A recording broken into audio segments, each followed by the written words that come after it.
apakah semua orang yang puasa bisa mendapatkan 4 kemuliaan tadi atau tidak? Ini poinnya. 4 itu kalau digabungkan jadi takwa namanya. Singkatnya, apakah semua orang puasa pasti bertakwa? Ya, tanyakan Al-Quran. Apa jawaban Allah di Al-Quran? Dijawab langsung di ayat Siyam. Al-Baqarah ayat 183. Ya ayyuhalladzina amanu kutiba alaikumus kama kutiba alal ladzina min la'allakum. Nah, kalimat tattaqun itu diawali dengan kata la'allakum. La'alla itu namanya harfu taraji. Saya ulang ya, di ilmu nahwu la'alla disebut harfu taraji. Al-Imam As-Suyuti berkomentar begini. Setiap ada satu harapan, keinginan besar yang ingin dicapai, tapi diawali dengan kata la'alla atau la'allakum, ini menunjukkan bahwa harapan itu tidak mungkin bisa dicapai kecuali dengan kesungguhan, keseriusan. Jadi ketika Allah menutup kalimat puasa, ayat puasa dengan kata la'allakum seakan memberi kesan, tidak semua orang puasa akan mendapatkan kenaikan takwa dan jaminan 4 kemuliaan tadi kecuali orang yang serius puasanya. Orang yang sungguh-sungguh puasanya. Karena itulah untuk menunjukkan kesungguhan itu, bagian terakhir kita, Nabi memberikan 3 amalan utama. Saya akan bacakan dengan cepat 3 amalan utama yang dikuatkan oleh beliau kepada para sahabat sebelum tiba Ramadan dan sampai sekarang menjadi kurikulum Ramadan Nabi. Jadi kalau ibu bapak ingin mengeluarkan kurikulum Ramadan Nabi, nanti bikin agenda saat Ramadan. Ya, supaya nggak pusing nanti. Kalau masuk hari pertama apa yang dikerjakan, hari kedua apa yang dikerjakan, subuh apa, siang apa, sore apa. Cuman nanti saya berikan 3 yang pokok ini. Ada 3. 1, meningkatkan sholat. Saya ulang ya, meningkatkan apa? Salat. Kalau meningkat secara singkatnya berarti bertambah dari yang sekedar fardu tambah dengan apa? Sunnah. Maka dari sekarang keluarkan semua jenis salat-salat sunnah. Keluarkan dari sekarang apa saja, siang dan malamnya. Yang rawatib ada berapa rawatib? Rawatib 12. Ya, rawatib itu yang melekat dengan salat fardu dan menentukan untuk memperbaiki salat fardu. Menambah, jadi kalau kurang khusyuk ditambah dengan sunnahnya disebut rawatib. Bisa sebelum, bisa setelah salat fardu. Ada 12 dari hadis Nabi SAW. Man shalla isnatai asyrata rak'atan, siapa yang salat 12 rakaat fi yaumin wa lailatin, yang mengiringi salat fardu siang dan malam, ya bunyalahu bihinna baitun fil jannah, maka akan dibangunkan baginya satu rumah di surga kalau konsisten menunaikan 12 itu sampai meninggal dunia. Sahabat yang mendengar itu mengatakan kompak semuanya, sejak mendengar hadis itu kami usahakan istiqomah sampai meninggal tidak meninggalkannya. 12 itu 2 sebelum subuh, cepat. 4 sebelum zuhur, 2 setelah zuhur, 2 setelah maghrib, 2 setelah isya. 2 rakaat sebelum subuh, 4 rakaat sebelum zuhur. Kalau nggak bisa 4 rakaat, karena terbatas waktunya, boleh 2 rakaat, khusus untuk sebelum zuhur. Kalau nggak bisa 4, boleh berapa? 2. Dalilnya hadis Ibnu Umar radhiyallahu taala anhuma. Kata beliau, hafidtu asyra rakaatin, saya hafal 10 rakaat dari Nabi sallallahu alaihi wasallam salat sunnah. Maka menyebutkan sebelum zuhur 2 rakaat. Baik, jadi 12 ya, 2 sebelum subuh, 4 sebelum zuhur, 2 setelah zuhur, 2 setelah maghrib, 2 setelah isya. Ini yang disebut dengan rawatib. Jamak dari kata ratib. Di luar ini mutlak. Mutlak ini ada yang berdampingan dengan salat fardu, ada yang terpisah. Contoh yang berdampingan, 4 rakaat sebelum asar. 4 rakaat ini bukan disebut rawatib, tapi salat mutlak. Cuma waktunya berdampingan dengan salat fardu. Jadi dia nggak memengaruhi salat fardu, cuma punya keutamaan sendiri. Apa keutamaannya? Hadis Ibnu Umar radhiyallahu taala anhuma, ketika beliau menyampaikan qala Nabi sallallahu alaihi wasallam rahimallahu ra'an shalla qabla al-asri arba'an. Allah akan menambahkan rahmat pada orang yang terbiasa salat 4 rakaat sunnah sebelum salat asar. Jelas ya? Baik. Kemudian apalagi setelah itu? Salat di antara 2 adzan dan 2 adzan ini, adzan dan iqamah. Ya, di antara adzan dan iqamah. Tahiyatul masjid. Apalagi misalnya salat duha. Duha dibagi 3. Awal duha itu kurang lebih 1,5 jam setelah salat subuh. Subuh sekarang misal 4:30, maka jam 6 muncul awal duha. Namanya syuruk. Saya ulang, salat apa namanya? Syuruk itu salat awal duha. Jumlah rakaatnya 2 rakaat. Man shalal ghadata fil jama'ati thumma yaqudu yadhkurullah subhanahu wa ta'ala fa yusalli rak'ataini fakana alaihi ka ajri umratin wa hajjin, ya ka ajri ummatin wa hajjin tamatan. Siapa yang salat subuh 2 rakaat dengan berjamaah, ya, dan umumnya kalau berjamaah bisa ke masjid di masjid.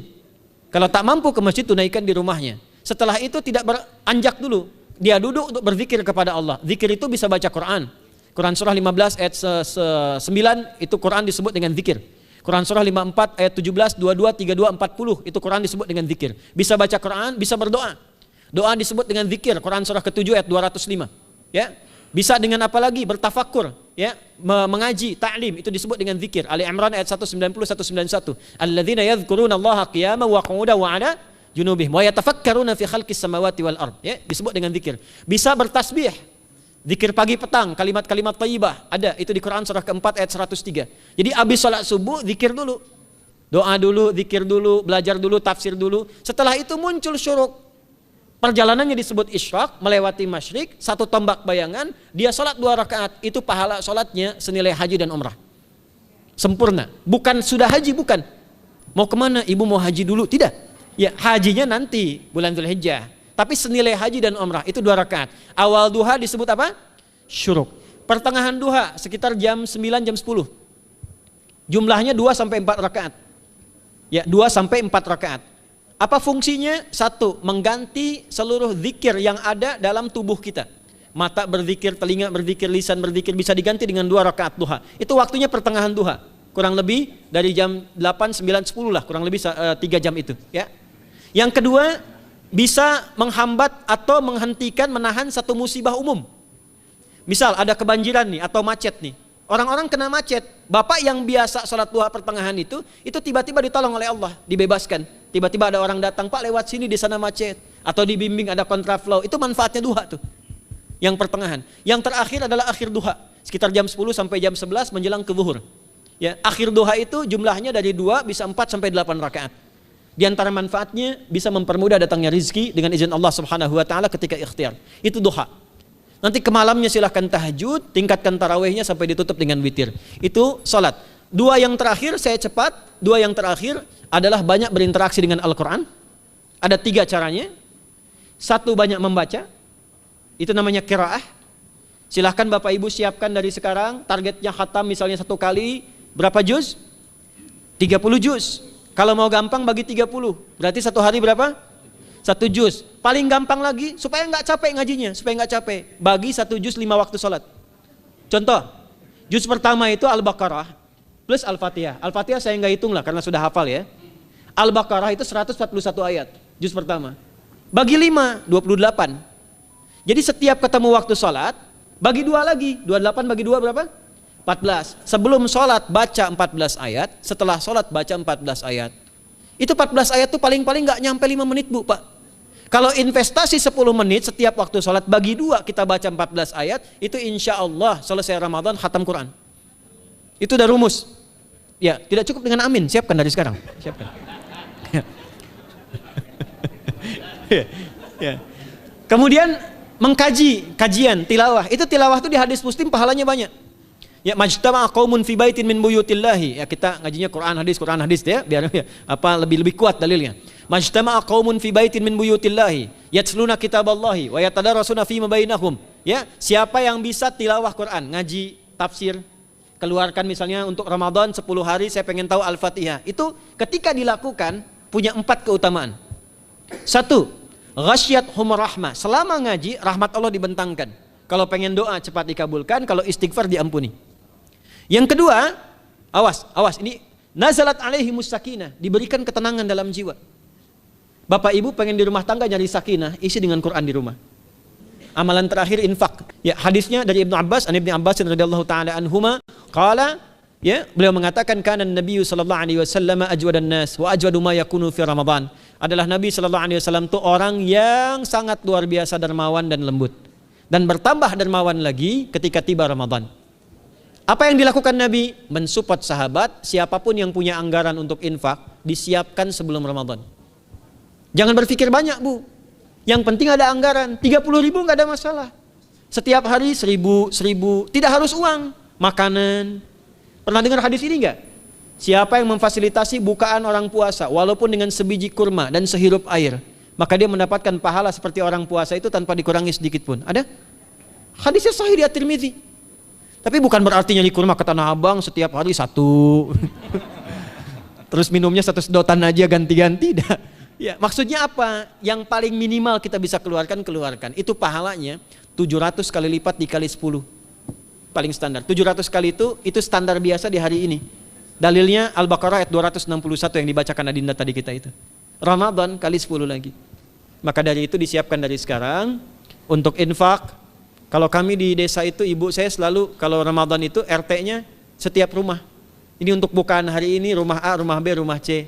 Bukaan besok rumah A, rumah B, rumah C. Boleh tuh di PWM Pak dipraktikkan. Ya, misalnya anggota perserikatan siapa dikasih kesempatan. Mungkin nanti yang lain kurmanya, yang ini misalnya jeruknya, yang ini ininya. Setiap ada bukaan ya kirim ke yatimnya, ya kemudian ke pondok-pondok asuhan Muhammadiyah yang tadi disebutkan sekian ribu itu, cari pahala. Ya, saya kira itu yang bisa saya sampaikan sampai dengan batas waktu yang diberikan. Semoga bermanfaat dan semoga Allah Subhanahu wa taala memberikan kemuliaan kepada kita semua, kesehatan, dan saya yang terakhir saya ingin sampaikan doa penting. Tolong hafalkan doa ini. Dan ini doa yang diajarkan Nabi menjelang Ramadan. Supaya mendapatkan kesehatan, kekuatan, keselamatan untuk beribadah saat Ramadan. Hadisnya di At-Tirmidzi nomor hadis 3254. Qala, langsung saja qala Nabi sallallahu alaihi wasallam. Allahumma ahillahu alaina bil yumni wal iman wassalamati wal islam rabbi wa rabbukallah. Nah, itu tolong nanti dihafalkan, tadi sudah direkam, dibimbing. Nanti ketika ditetapkan masuk awal Ramadan, bacakan itu.